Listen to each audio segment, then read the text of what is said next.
আজকে এই মঞ্চ প্রদান করে বাকেরগঞ্জ থানা যুবদল অত্যন্ত ঐক্যবদ্ধ যুবদল। কারণ এই মঞ্চে বাকেরগঞ্জ থানা যুবদলের সমস্ত যুগ্ম আহ্বায়ক, নেতৃত্ব সদস্য এবং সকলে আমরা ঐক্যবদ্ধভাবে আজকে এই সম্মিলিত প্রচেষ্টার মাধ্যমে একটি সুন্দর কর্মী সভা দিয়েছেন। আমি আন্তরিক ধন্যবাদ জানাই এই ইউনিয়নের বিএনপি নেতৃবৃন্দকে। তাদের সার্বিক সহযোগিতায় আপনারা সুন্দর একটা কর্মী সভা উপহার দিয়েছেন। আমি বিশেষভাবে অত্যন্ত আন্তরিক ধন্যবাদ জানাই এই ইউনিয়নের যুবদলের দুইজন যুগ্ম আহ্বায়ক, একজন এই মঞ্চে সভাপতিত্ব করছেন, একজন সঞ্চালনায় রিয়াজ এবং সোহেলকে, যাদের অক্লান্ত পরিশ্রমের মাধ্যমে সুন্দর একটা সভা উপহার দিয়েছেন। এই জন্য বাকেরগঞ্জ থানা যুবদলের পক্ষ থেকে আপনাদেরকে আবার আন্তরিক ধন্যবাদ। সংগ্রামী নেতৃবৃন্দ, বক্তব্য নয়, দুই একটি কথা বলবো। আজকে আপনারা আমাদের উপর আস্থা রাখতে পারেন। এই সামনে তৃণমূলের যত যুবদলের নেতৃবৃন্দ আছেন, আমি নিজে বিশ্বাস করি, আপনারাও বিশ্বাস করবেন, এর 95% মুখ আমার পরিচিত মুখ। কারণ দীর্ঘ টাইম আমি আপনাদের সাথেই ছিলাম, রাজপথে ছিলাম, রাজপথে আছি এবং আপনাদের নিয়েও আগামী দিনে রাজপথে থাকবো। এই দেশের গণতন্ত্র পুনরুদ্ধারের রাজনীতিতে সবসময় আমরা আপনাদের পাশে থাকবো ইনশাআল্লাহ। এবং আপনারা ছিলেন বলেই আজকে স্বৈরাচার হাসিনা দেশ থেকে বিতাড়িত হয়ে গেছে।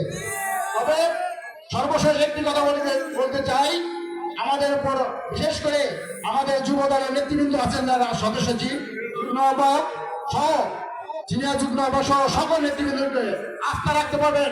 আমি আজকের এই যুবদলের কর্মী সভা থেকে একটি জানতে বলতে চাই, 5 তারিখের আগে যেসব নেতৃবৃন্দ দলকে ধরে রাখছেন, যুবদলকে ধরে রাখছেন, তাদের মাধ্যমে ইনশাআল্লাহ আগামী দিনে কমিয়ে হবে। 5 তারিখের আগে যেসব নেতৃবৃন্দ রাজপথে ছিলেন, রাস্তায় দলকে ধরে রাখছেন, তাদের মাধ্যমে ইনশাআল্লাহ এই কমিয়ে দেবো। আমি এই কর্মী সভার মাধ্যমে আমি কেন্দ্রীয় যুবদলের আমাদের বাকেরগঞ্জে আমাদের যে কমিটি উঠাতেছেন, তৎকালীন টিম প্রধান আব্দুল মোনায়েম মুন্না সহ আমার তখনকার যুবদলের প্রেসিডেন্ট টুকু ভাইকে, সুলতান সালমান টুকু ভাইকে আন্তরিকভাবে ধন্যবাদ জানাই, যে অত্যন্ত বিচার বিশ্লেষণ করে অত্যন্ত যোগ্য নেতৃত্বের মাধ্যমে বাকেরগঞ্জ থানার একটি সুন্দর কমিটি উপহার দিয়েছেন। জেলা যুবদলের নেতৃবৃন্দকে ধন্যবাদ জানাই। তাদের সম্পূর্ণ প্রচেষ্টার মাধ্যমে আমরা ধীরে ধীরে বা হাঁটি করে একটি সুন্দর কর্মী সভা এবং আগামী দিনে একটি বাকেরগঞ্জের বরিষ্ঠ যুবদলের নেতৃত্ব উপহার দেব, এই আশাবাদ ব্যক্ত করছি। সর্বোপরি আমি আবারও ধন্যবাদ জানাই, সকল নেতৃবৃন্দকে ধন্যবাদ জানিয়ে আমি আপনাদের ধৈর্য দূষিত করবো না। আবারও ধন্যবাদ জানিয়ে আমি আমার সংক্ষিপ্ত বক্তব্য এখানেই শুরু করছি। আজকের যুবদল, আগামী দিনে বিএনপি ইনশাআল্লাহ রাজপথে একটি কর্মী হারা যাবে না, যুবদলের একটি কর্মী হবে না, তারা হবে আগামী দিনের বিএনপি।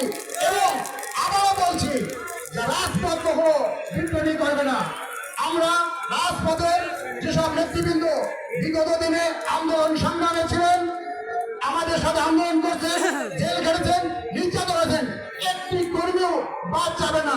তাদের বিরুদ্ধে থেকে বাছাই করে সকল নেতৃবৃন্দের সাথে আলোচনার মাধ্যমে ইনশাআল্লাহ গারোয়াতে একটি সুন্দর যুবদলের কমিটি উপহার দেবো, এই আশাবাদ ব্যক্ত করে সকলকে ধন্যবাদ জানিয়ে আমি আমার সংক্ষিপ্ত বক্তব্য এখানে শেষ করছি। বাংলাদেশ জিন্দাবাদ, বাংলাদেশ জাতীয়বাদী জিন্দাবাদ, দেশ নেত্রী বেগম খালেদা জিয়া জিন্দাবাদ, তারেক রহমান জিন্দাবাদ, তারেক রহমান